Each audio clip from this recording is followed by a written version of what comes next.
All right, today's debate is Andrew Wilson and Coolie versus a panel of women who honestly could teach a masterclass in how to dodge logic. What's fascinating here is how often facts collide with feelings and how quickly the ladies retreat into contradictions. Let's break this down, piece by piece. A woman named Lori Gottlieb, she just wrote a book recently.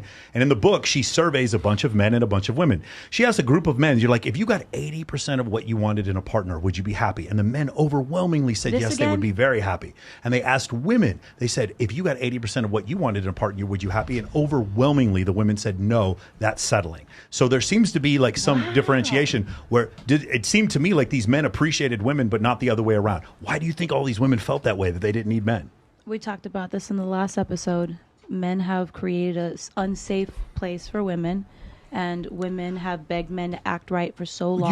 You think it's unsafe? I think it's like 50 years ago was incredibly unsafe. The World War I was way more unsafe than this. I think men have created a very safe. That's why there's a problem in this world. It is more and more unsafe, not less and less unsafe. The only thing is that it's more unsafe now in a more sneaky way than it was before, but it is a common experience for almost every woman to feel unsafe when walking out of her house. Okay, I see what you're saying. But you don't think women felt unsafe walking out of their house previously, in previous generations? I don't think it was as bad as it is right now. I think people were getting away with stuff a lot back then too. You don't think so? What do you say men built the house for women to feel safe in? Huh? Men built the house for women to feel safe in. Okay. Some men can. Most women don't really think about this. Men didn't just build the house, they built the whole idea of safety. Fire departments, laws, even sewage systems.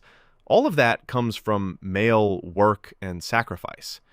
And here's the thing, safety only gets noticed when it's gone. So of course women say, I don't feel safe, because it's like oxygen. You don't see it, you take it for granted until you can no longer breathe. I would love a man like that. Even if we go from the beginning of time, that's not even relevant. Of course, he's asking about women feeling safe. He's not asking who builds the house. Yeah, but how is she going to? But how is she going to feel safe? Like again, like I understand the home that he built for her. Things. Those I are two understand. different things. I think he's saying it like in a non-literal term. You build the house and you make the woman feel safe, and you have a home with her. I understand that aspect. Is that what you're saying? No, I'm speaking just in general. You're talking about a contractor that went and built something. No, just in general, men built everything. You said that you don't think that your women are safe, right? Well, I'm telling you what we think. Well, what this you is think not something is not that reality. Men, here's the thing. This is not something men can comment on at all. This is not what's your opinion at all. You don't get a say in this. Women don't feel safe. Period. Do you think? So let me get this straight. Men don't get a say in whether women feel safe? That's actually a really foolish thing to say. By that logic, reality doesn't matter, only feelings do. So what? A man is supposed to sit there and nod along, pretend this stupid illusion is real just because he's not a woman? If men can't even comment on safety, then who's left to design the police, the laws, the military? It's like telling the only people building the lifeboats that they're not allowed to talk about drowning. Think that feelings supersedes reality? No. Okay, so what you said was very nonsensical. It doesn't make any sense. I think there's proof. That doesn't make any sense. I think there's proof. What actual proof do you have? I got more proof than you. Articles, news, anything that you see where... Jesse, women aren't less safe. We have the lowest crime rate in probably maybe forever. We actually are. You should read. There's a book about this called Enlightenment Now by Steven Pinker, and he goes over how by every single metric, poverty is lower and we have less crime. And how about child mortality? How about mortality during birth? See, this is crucial. We live in the safest, healthiest, longest living society in history. But here's the paradox. The safer life gets, the more fragile people become. Women aren't reacting to reality. They're reacting to the comfort gap. When you've never worried about famine, tribal raids, or childbirth death rates, suddenly catcalling feels like World War III. It's a luxury panic. And that's why the numbers don't matter. Comfort has made fear a lifestyle. Actually going to take your side, Jesse. Yeah. I know this sounds crazy. I'm here. waiting for the sarcastic No, comment right after. no sarcastic comment. You said you don't feel safe. That was right? exactly my point. You don't. Do you think that women are unsafe, or do you think that they just feel unsafe for a lot of different, like, various reasons? Is it a feeling, or is it something that you can say, you know what, we're less safe today than we were before, or is it a general kind of like you just said? I'm speaking for women, on behalf of women, right? Mm-hmm. We feel unsafe. Mm-hmm. I would agree with you on that. And I'll tell you why. Because women are the vulnerable sex. Right. They are the ones that men have to protect, provide, and provision for since we were running around in the sub-Saharan African savannas as hunter-gatherers. Okay, so when women say I feel unsafe, it's generally because they're the ones that are charged with having children, being the incubators of the next generation. So of course you're going to feel unsafe, because when you are pregnant with a child for 9 months at a pop, and then have another one and another one after that, then yes, you're the vulnerable sex, and rely on men to have them make you feel safe in a very chaotic world that, death is right around the corner, right? So the feeling, I understand. The logic behind that, are you actually safe, are you not, that can be debated. But the feeling of it, I think a lot of women do actually agree with you. They would say, I don't feel safe because of any number of reasons. Whether that's logical or there's actually something behind that, I think it's something that's sort of hardwired into women's psyches, because they're the ones that have to bear the children, and they're in a very vulnerable position. And that's also proves my point why women need guidance, which I had a problem with in the beginning of the podcast when you first started. So think about it. If you don't naturally, you're saying that we don't feel safe. Well, you just said that feelings doesn't supersede reality, right? So that means that reality is real, but your feelings aren't necessarily real. They can be real, but they aren't necessarily, meaning that you can have a feeling that actually equals to the reality.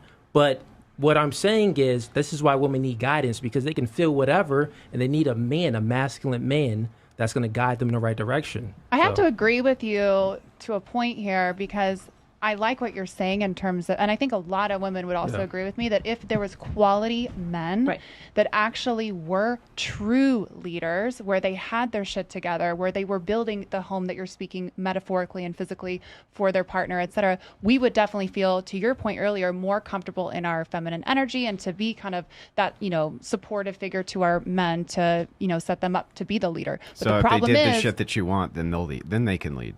No, not the shit that you want, but to create. Then what is the things that you're talking about? Well, if you let me finish, sir. Andrew is spot on. Like, when they do what you want, then you let them lead. That's not leadership. That's just obedience. That's like saying, you're in charge, but only if you agree with me every single time. At that point, just be honest. You don't want a leader. You just want a puppet. What I'm referring to is, like, you have a very, very valid point in terms of, like, needing a male to be kind of the safe place, the protector, the provider, the partner, the defender, all of these things. But the problem is, in today's society, those types of men are dwindling. Yeah. So back to my question that I asked you that you didn't answer. You didn't ask me a question, actually. You just interrupted me while I was speaking. But I did ask you a question. I'll ask it again. Here was the question that I asked. I said, what would that stuff be other than material stuff? Okay, that's the first time you've asked me that question. First of all, I didn't say anything about material stuff. No.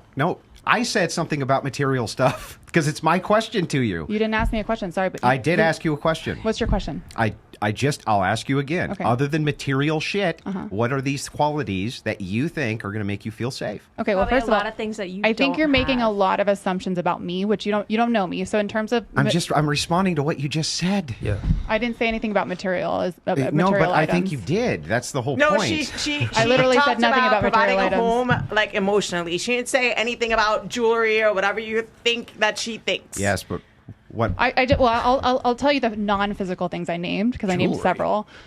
I said nothing physical, by the way. I think I made one reference to a home, and I said a metaphorical home. So just chill out. I'm talking about and being a partner. Listen to what I'm asking you. Okay, listen to what I'm actually asking you.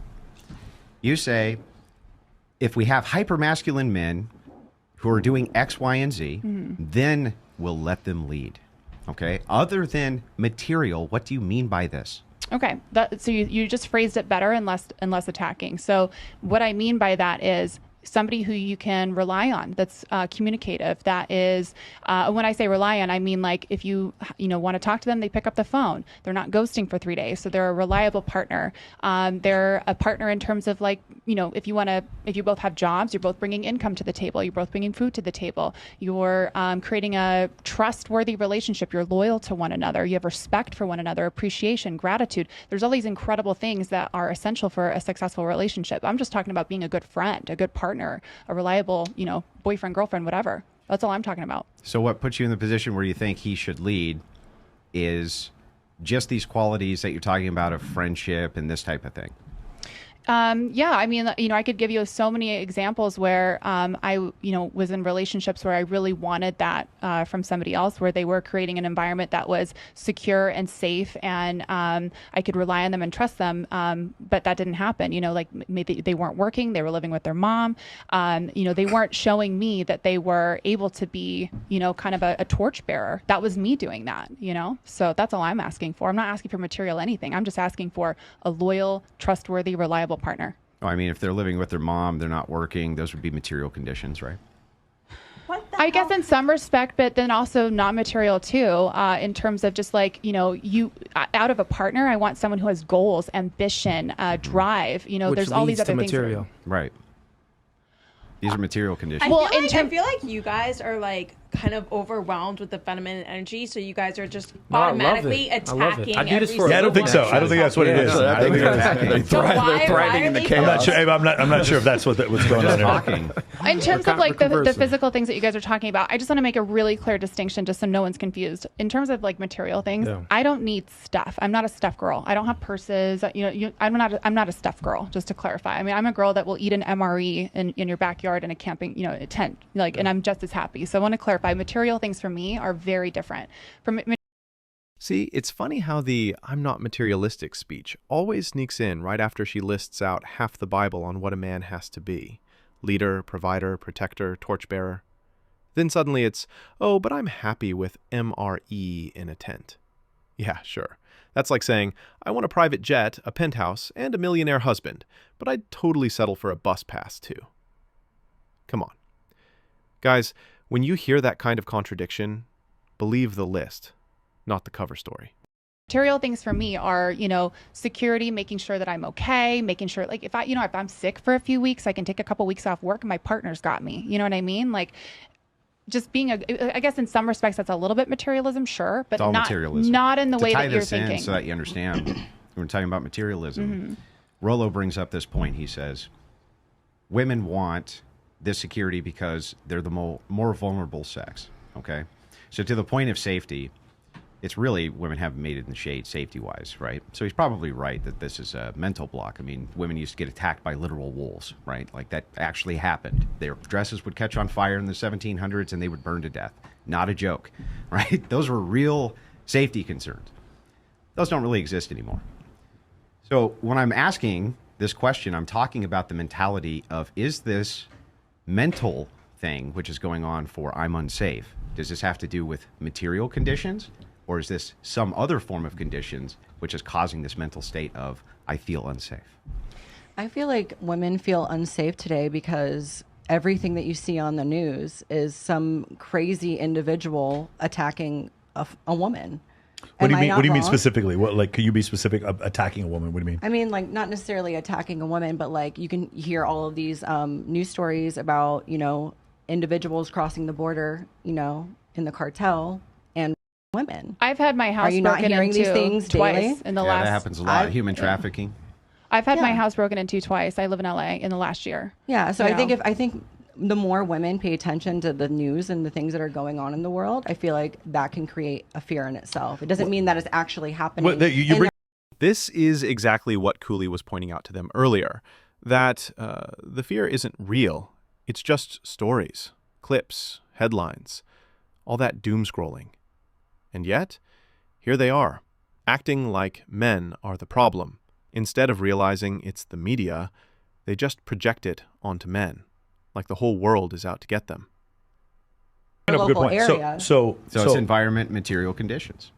80% of the victims of violent crime are men. They're not women. Against each other?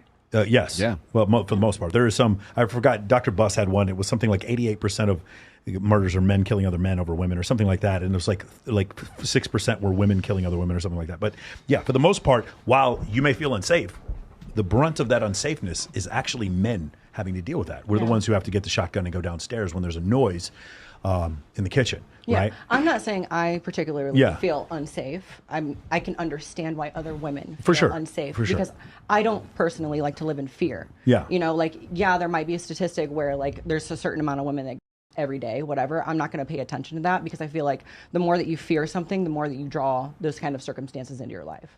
So I just choose not to live that way. Nice. Okay. Law of attraction. Everybody says, Allie, did you have something to say? You have some crossfire you want to throw at me? I think just say that I interrupted you and just cuss at me. Everybody going outside of their door these days should have a little bit of fear behind them. Yeah. Male and female. I get like Miranda said, I can understand why a lot of women feel safe. A big thing to me is like who you surround yourself with. Mm-hmm. So I have a lot of people who in my life that I feel like can protect me or would have my back. A lot of these being males that I can count on or that I would call for specific reasons for things that I need that I'm not or I can't handle myself. So just like the basic question of needing men, and I don't know, if you want to feel safer, maybe you should have like a band of men behind you who are going to have your back. Why do you think it is that all those women in that video said, I don't need a man?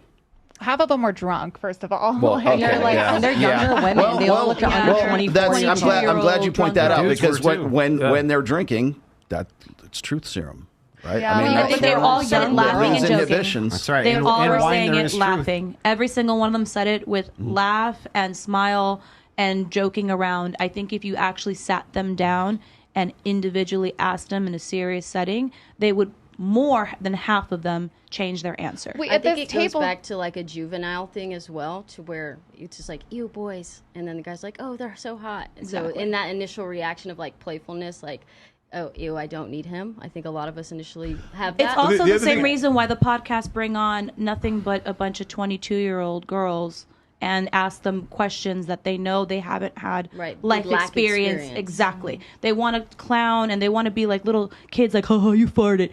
They want to make fun of women. They literally want to make fun of women. Who do you think is deliberately going after 22-year-old girls? Hold on. Okay. We'll get to you in a second. But like, they will make fun of women who are, tell that girl to shut up. She's 32 years old. Okay. So you rather have a 19-year-old girl, 22-year-old girl sitting here who can't answer the questions properly because she doesn't have the life experience. It's a lack of maturity. It's the incels that just want to troll. They want to make fun of people for getting older as if they're not going to get older, as if their mother doesn't get older, and they all just want to laugh at stuff. But if you actually sat one of these drunk girls down or asked them in a setting that wasn't leaving the club, where they probably just had their ass slapped 20 times and guys trying to grope them and their friends that are just trying to dance and have a good time, they probably would have a different answer. Didn't some of you here say that? Yeah, I don't need a man. Did anyone here say that? Well, I was just going to say that. I think most of the girls here at this table said that they did, right? Yeah, most of them did. I think so none of y'all drunk. So what? Well, no, they said they said we do. We do need a man. So here's the difference. Everyone said that though. Almost every single person here said they. Okay, but that I'm saying compared to all the women in the video who were drunk who said they didn't. True enough, yeah. So here's the thing. It's not just drunk 22-year-olds saying, I don't need a man. Even older women do it. And notice how they hedge it. Almost all the girls at this table said they need men. So some didn't. That's exactly what Coolie was pointing out. Men are still doing all the heavy lifting, building infrastructure, keeping society running, paying the bills, fighting the wars, and yet some act like men are optional. Here's the thing, proximate and ultimate cause of things. Right. The ultimate cause, I'm sorry, you all fucking need men. You have no idea the entire infrastructure. I think all of us said that we did. For sure. Yeah. I'm just making a declaration for anybody else who's watching. From a proximate cause, you don't, because a woman can get a Glock and make $300K a year and have no association with men, whatever, and not deal with a lot of stuff. I think societally, it's easier to be a woman now than a man because of some of those things that we're talking about. So proximately, maybe a woman doesn't need a man, but ultimately we all need men. You do, because all the freedoms that you have were because men were willing to be incredibly violent on your behalf. Some men who died 200 years before you were born were willing to kill other men in order for you to have that level of freedom. And yeah, there were some women there. Yes, absolutely. There we go. And we have a love connection here. But I think although going green to blue, There's a lot of women out there that say they don't need men, and then you look at their lives and it's like, okay, well, you have a male boss, you know, your dad's sending you $200 a month, you know, there's all these men around them helping them. And I think that's one thing women really need to recognize is there's so many amazing men in your life, whether they're related by blood, whether they're your boyfriend or not. There's some man around you that's helping you out in some way, shape, or form. I think a lot of these women think it's cool to say we don't need men. Right. Yeah, Sometimes well, it's a feminism movement. Okay, so I feel like it's very trendy right now to say that, like, hey, I don't need a man. Like, we live in this world that I don't need a man. Girl power. I think it's just, So when sometimes we do the shows and we'll ask girls to rate themselves. If the first girl says she's a 7, we get a lot of 7s and 6s and 5s and 8s. If the first girl says she's a 10, all of them say 10s. But that's the 4-minute mile rule right there. What do you mean? You know, the first person to break the 4-minute mile was, it was 2,000 years after the mile was created, and the second person was 43 days later. Yeah. No, I understand what you're saying, but like that's the thing. What I found is that whenever I think a lot of these women saw other women being like, "Fuck no, I don't need men," and it just like it starts to snowball. Whereas the men, you guys see that maybe men are like willing to put up with more and then like still appreciate it. Is that possible? Do you guys see that in general? I think men put up with a lot from women. Okay. Absolutely. Go ahead. Absolutely. Go with that, I Lieutenant. mean, to your point earlier, you know, I do think, and I know this because I've seen some studies on it, that women are definitely more emotional.